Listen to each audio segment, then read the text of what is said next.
بسم اللہ الرحمن الرحیم۔ وضو سے شکل، قرآن سے عقل اور نماز سے نسل پاک ہوتی ہے، اور اللہ اپنے بندے کو بکھرنے سے پہلے سنبھال کر پکڑ لیتا ہے۔ سکون، زندگی میں سکون چاہتے ہو تو فجر کی نماز قائم کر لو، کیونکہ جو سکون فجر کی نماز میں ہے وہ کسی اور چیز میں نہیں ملتا۔ مایوسی، مایوس ہونا چھوڑ دیں، کیونکہ جو دروازے زمین والوں کی سازشیں سے بند ہوتے ہیں ان سے بھی بڑے دروازے اللہ پاک کی طرف سے کھل جاتے ہیں۔ رسول اللہ صلی اللہ علیہ وآلہ وسلم نے فرمایا، اگر اللہ کسی کے ساتھ بھلائی کرنا چاہتا ہے تو اسے آزمائشوں میں مبتلا کرتا ہے۔ وہ غم، پریشانیاں اور تکالیف بڑی بابرکت ہوتی ہیں جو بھولے بھٹکے انسان کو اللہ کے روبرو نماز میں لا کھڑا کرتے ہیں۔ بے شک، اور پھر اللہ تمہیں یوں خوش کرے گا کہ جیسے تم نے کبھی کوئی غم دیکھا ہی نہ ہو۔ کچھ لوگوں کو ہماری ضرورت نہیں ہوتی، وہ صرف یہ دیکھتے ہیں کہ ہم ان کے لیے کس حد تک مفید ثابت ہوتے ہیں۔ حضرت علی رضی اللہ تعالیٰ عنہ نے فرمایا، ساری دنیا کے سارے لوگ تجھے اپنے فائدے کے لیے چاہتے ہیں، صرف تیرا رب ہی ہے جو تجھے تیرے فائدے کے لیے چاہتا ہے۔ لوگوں نے کچھ دیا تو سنایا بھی بہت کچھ، اے اللہ ایک تیرا ہی در ہے جہاں کبھی تانا نہیں ملتا۔ ہر چیز کا صدقہ ہوتا ہے، اور عقل کا صدقہ یہ ہے کہ جاہل کی بات کو برداشت کر لو۔ اشفاق احمد۔ یہ زمانہ سیرت کا نہیں صورت کا ہے، یہاں خوبصورت ہاتھ جلد پیلے ہو جاتے ہیں اور پاکیزہ آنکھیں پردوں کے پیچھے روتی ہیں۔ رسول اللہ صلی اللہ علیہ وآلہ وسلم سے پوچھا گیا، اے اللہ کے رسول صلی اللہ علیہ وآلہ وسلم، سب سے بہتر عمل کیا ہے؟ آپ صلی اللہ علیہ وآلہ وسلم نے فرمایا، نمازیں ان کے مقررہ وقت پر ادا کرنا۔ قرآن سے بڑھ کر تم اپنے ساتھ کسی کو وفادار نہیں پاؤ گے، یہ تمہارا اس وقت ساتھ دے گا جب ساری دنیا تم سے منہ موڑ چکی ہوگی۔ میں نے الحمدللہ سے والناس تک تجھ کو رحمت کے سوا کچھ نہ پایا۔ عروج میں اگر نظریں نیچی اور لہجہ نرم ہو تو زوال میں تکلیف کم ہوتی ہے۔ سر جھکانے سے نمازیں ادا نہیں ہوتی، دل جھکانا پڑتا ہے عبادت کے لیے۔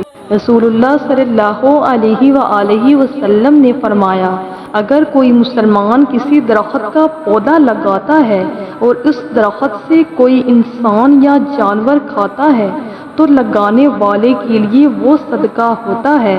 بعض اوقات ہم بڑے فلسفانہ انداز میں پوچھ رہے ہوتے ہیں کہ قیامت کب آئے گی، حالانکہ ساتھ والے شخص پر بیت رہی ہوتی ہے۔ استغفار کے فوائد۔ کچھ شک نہیں کہ خدا توبہ کرنے والوں اور پاک صاف رہنے والوں کو دوست رکھتا ہے۔ حضرت علی رضی اللہ تعالیٰ عنہ نے فرمایا، اپنے اندر پرندے کی طرح عاجزی پیدا کرو جو آسمان کی بلندیوں کو چھو کر بھی اپنی گردن جھکا کر رکھتا ہے۔ اس دنیا میں آپ کا باپ وہ واحد شخص ہے جو چاہتا ہے کہ آپ اس سے بھی زیادہ کامیاب ہوں۔ وقت دکھائی نہیں دیتا مگر دکھا بہت کچھ چاہتا ہے۔ حضرت علی رضی اللہ تعالیٰ عنہ نے فرمایا، روتا وہ انسان ہے جس نے رشتہ دل سے نبھایا ہو، ورنہ مطلب کا رشتہ رکھنے والوں کی آنکھوں میں نہ تو شرم ہوتی ہے اور نہ پانی۔ حضرت علی رضی اللہ تعالیٰ عنہ نے فرمایا، انسان کا سب سے بڑا اور بہترین عمل معاف کرنا اور بھول جانا ہے۔ کائنات کا سب سے پہلا گناہ نہ شرک تھا اور نہ ہی کفر تھا، بلکہ پہلا گناہ یہ تھا کہ میں اس سے بہتر ہوں۔ حضرت علی رضی اللہ تعالیٰ عنہ نے فرمایا، کسی پر تب تک بھروسہ نہ کرو جب تک اسے اپنے لیے غصے میں نہ دیکھ لو۔ جب ٹانگیں کھینچنے والے اچانک ٹانگیں دبانے لگ جائیں تو سمجھ جاؤ کہ دال میں کچھ کالا ہے۔ حضرت علی رضی اللہ تعالیٰ عنہ نے فرمایا، اس اللہ سے ڈرتے رہو جس کی صفات یہ ہے کہ اگر تم بات کرتے ہو تو سنتا ہے، اگر دل میں رکھتے ہو تو وہ جانتا ہے۔ سورۃ یوسف کا انتہائی پیارا سبق۔ زندگی میں اگر بہت ہی اپنا قریبی اور عزیز آپ کو دھوکہ دے جائے اور آپ کے خلاف ہو جائے، تب بھی اگر آپ صبر سے کام لیں اور اللہ پاک پر کامل یقین رکھیں تو اللہ پاک آپ کو وہ مقام عطا کرے گا کہ زمانہ دیکھتا رہ جائے گا، اندھیروں میں اور بند دروازوں کے پیچھے بھی کوئی راستہ نظر آئے گا۔ ٹائم پاس ضروری نہیں کہ ٹائم پاس کچھ دن کا ہو، کچھ لوگ 1 سال 2 سال اور 3-4 سال بھی ٹائم پاس کرتے ہیں اور اتنی مہارت سے کرتے ہیں کہ ان کے ساتھ بیتا آپ کا ہر لمحہ آپ کو سچ لگتا ہے، کیونکہ آپ کو ان پر یقین ہوتا ہے۔ حضرت علی رضی اللہ تعالیٰ عنہ نے فرمایا، بے فکر ہو جاؤ، اللہ پاک مخلص دلوں کے ساتھ کبھی ناانصافی نہیں کرتا۔ صبر رکھو، ہر چیز آسان ہونے سے پہلے مشکل ہوتی ہے۔ شیخ سعدی رحمۃ اللہ۔ شکر، یا اللہ تیرا شکر ہے کہ تو نے بہترین کھلایا، بہترین پہنایا اور بہترین جگہ رکھا۔ حضرت علی رضی اللہ تعالیٰ عنہ نے فرمایا، سونے کو آگ سے آزمایا جاتا ہے اور مومن کو آزمائشوں سے آزمایا جاتا ہے۔ اللہ کی عطاؤں پر الحمدللہ اور اپنی خطاؤں پر استغفر اللہ کہنا اللہ کو بہت پسند ہے۔ جو چھوڑ گئے فی امان اللہ، جو ساتھ ہیں شکر الحمدللہ۔ حضرت علی رضی اللہ تعالیٰ عنہ نے فرمایا، زندگی میں کوئی بھی ملاقات فضول نہیں ہوتی۔ ہر انسان جسے آپ ملتے ہیں وہ یا تو آپ کی آزمائش ہوتا ہے یا سزا ہوتا ہے یا پھر آسمانی تحفہ ہوتا ہے۔ اکیلے ہو تو اللہ پاک کو یاد کرو، پریشان ہو تو درود شریف پڑھو، اداس ہو تو یا حیو یا قیوم پڑھو، خوش ہو تو الحمدللہ پڑھو۔ الحمدللہ یہ وہ جملہ ہے جو بہت کچھ ایک پل میں بہتر کر دیتا ہے۔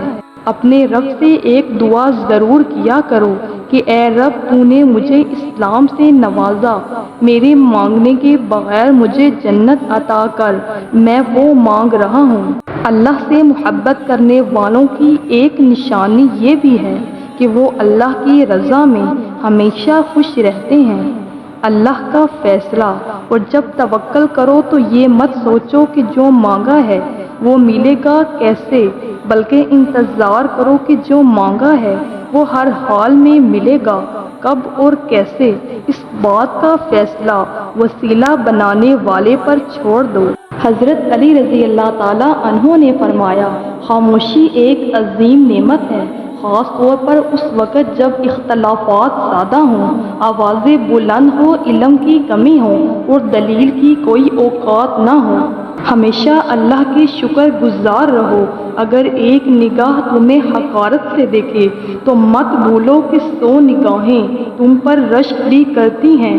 اللہ کی یاد، جس نے سکون کو دنیا میں ڈھونڈا وہ تھک گیا، اور جس نے سکون کو اللہ کے ذکر میں تلاش کیا وہ سنور گیا، کیونکہ دل وہی آباد ہوتا ہے جو اللہ کی یاد سے روشن ہو۔ جب کوئی معاملہ اللہ پر چھوڑ دیتے ہیں تو معاملے اور اللہ کے درمیان سے نکل جاتے ہیں۔ رسول اللہ صلی اللہ علیہ وآلہ وسلم نے ارشاد فرمایا، 3 دعائیں قبول ہونے میں کوئی شک نہیں، ایک مظلوم کی دعا، دوسری مسافر کی دعا اور تیسری والد کی بیٹے کے لیے دعا۔ قرآن کریم کی خوبصورتی یہ ہے کہ آپ اس کے پیغام کو بدل نہیں سکتے، ہاں مگر وہ آپ کو بدل سکتا ہے۔ یقین ایسا ہو کہ سامنے سمندر ہو اور تم کہو نہیں میرا رب راستہ بنائے گا۔ بہت شوق تھا مجھے سب کو خوش رکھنے کا، ہوش تب آیا جب خود کو ضرورت کے وقت اکیلے پایا۔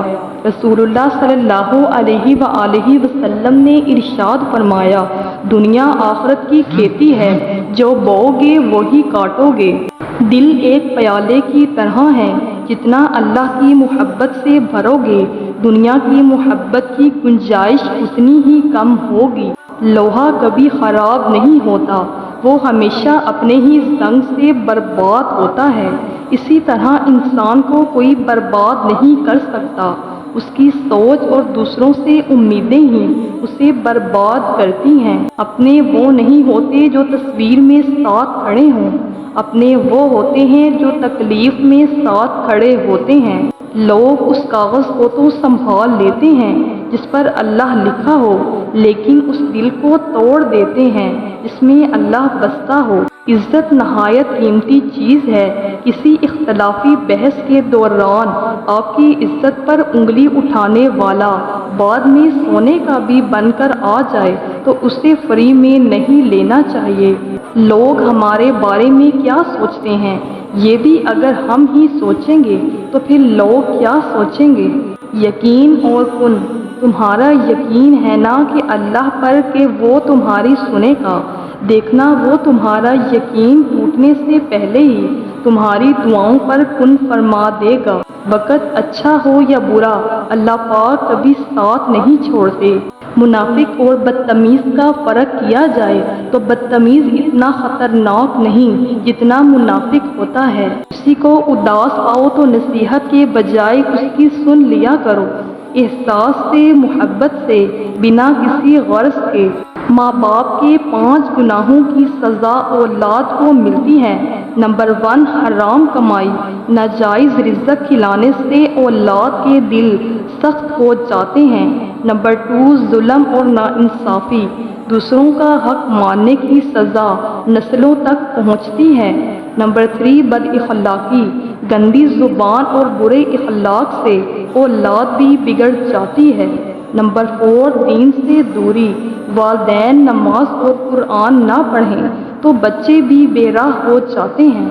نمبر 5، ناشکری، والدین نعمتوں کی ناشکری کریں تو اولاد مشکلات میں پڑتی ہے۔ کسی کا برتن خالی ہو تو یہ مت سمجھنا کہ مانگنے چلا آیا ہے، ہو سکتا ہے کہ وہ سب بانٹ کر آ رہا ہو۔ غروب ہونے کا مطلب زوال تھوڑی ہے، زندگی کہیں سے بھی شروع ہو سکتی ہے، بس ہمت کبھی نہ ہاریں۔ ویڈیو اچھی لگی ہو تو ویڈیو کو لائک اور اپنے دوستوں کے ساتھ شیئر کر دیں۔ جزاک